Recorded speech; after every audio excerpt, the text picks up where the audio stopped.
And I asked her to come on the show and tell her story. And so tonight I would like to introduce our guest, Kay Brown. You're Thank here you, Doris. to tell your story. You bet, and I bring a lot of voices that are very much support of you and everything that you're doing.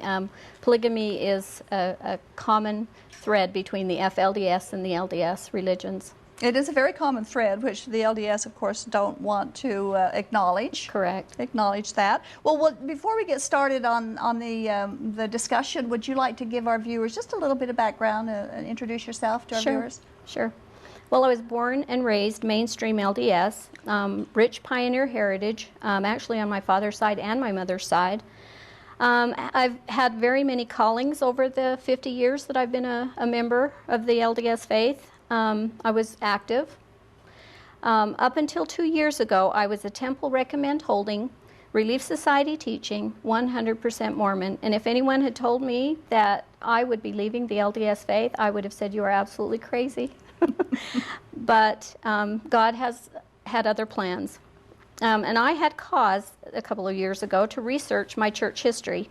And everything that I had been taught in the LDS church, I found was not the real history of the church at all, but a completely whitewashed version. We were given the portions that the church wanted us to know. I also discovered that there was quite a metamorphosis of doctrines. They changed quite often. Things that I hadn't realized had been LDS doctrine, actually, that I had studied looking into the history. I found many deceptions of commission and omission. Mm-hmm. And, you know, I can qualify that. Mm-hmm. And those were of the historical facts. And I found the promotion of polygamy, polyandry, and Masonry, and I had never even heard of Masonry being anything to do with the LDS Church. That is not something that was ever in any lesson material. Mm-hmm. No, and it wouldn't be. Mm-hmm. Well, you know, people within the Mormon Church system often will automatically assume when someone leaves their church that there has been some horrible sin take place, or maybe your feelings got hurt really bad.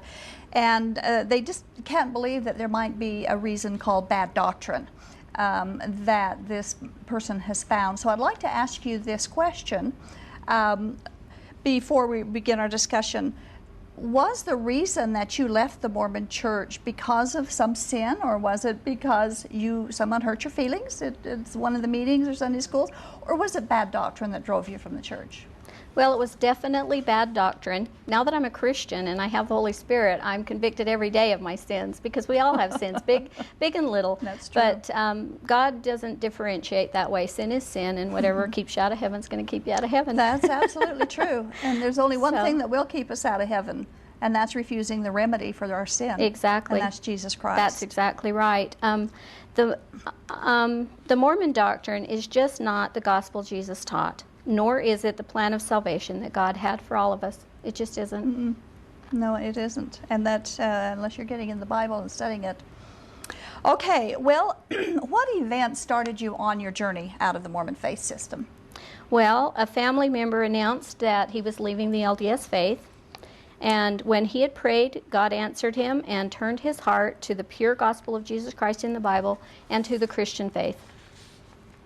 When I asked him why he would leave the LDS Church, he explained that in his research of the LDS Church history, which is published by the Church of Jesus Christ of Latter-day Saints, he found confirmation of Joseph Smith practicing polygamy, polyandry, and Masonry, and had come to believe that Joseph Smith was a false prophet. He had found that Joseph Smith had at least 33 wives, documented wives, besides Emma, and that 11 of them were other men's wives. Mm-hmm. He went on to say that this wasn't all. He had found that Freemasonry ceremonies and rituals are what is in the LDS temple. And in my research of Masonry, I discovered that that is absolutely the truth. I was a temple attending Mormon. Mm-hmm. And so you recognized that? I absolutely recognized the verbiage and much of the symbology, practically all of it. There's some variations, and of course that also has morphed over the years. So if the temple ceremony was given by God, you'd think it would be unique and it would have stayed. Mm-hmm. Correct. So I asked my family members seriously, are you sure about these things? And he said, yes, I'm sure. He said, it's in your set of church history books by Joseph Smith. Now, this is the history book, the LDS church history by Joseph Smith, that he had read. The official version. Yes, the official version. And he had actually borrowed that from us. We've had that set for probably 30 years, and I'll bet lots of Mormons have that set sitting in their library. And so I told him, well, you know what, I'm going to check it out. But in the back of my mind, I was still 100% Mormon, and I thought, you know, there's just got to be something he's missing. So you started on your I started on my journey. Yeah. Okay, well, you took the challenge, you know, and that's good. So many people don't. They won't do that. Well, when you and I first met and talked, you had said that you would like to come on the show, and it intrigued me. I liked your testimony. I liked your email, and I thought that what you had to say would be very impacting, very profound to the people, the audience that we want to reach. And your heart was in the same place as mine, because you expressed the desire that you wanted. Had you known when you were a young woman in the Mormon church, had you known what you know now, things would have been different. And your desire was to let Mormon women now know what you have discovered. Correct. And so that's when we decided that this would be a good topic for a show, and I think and I still think it is a good one.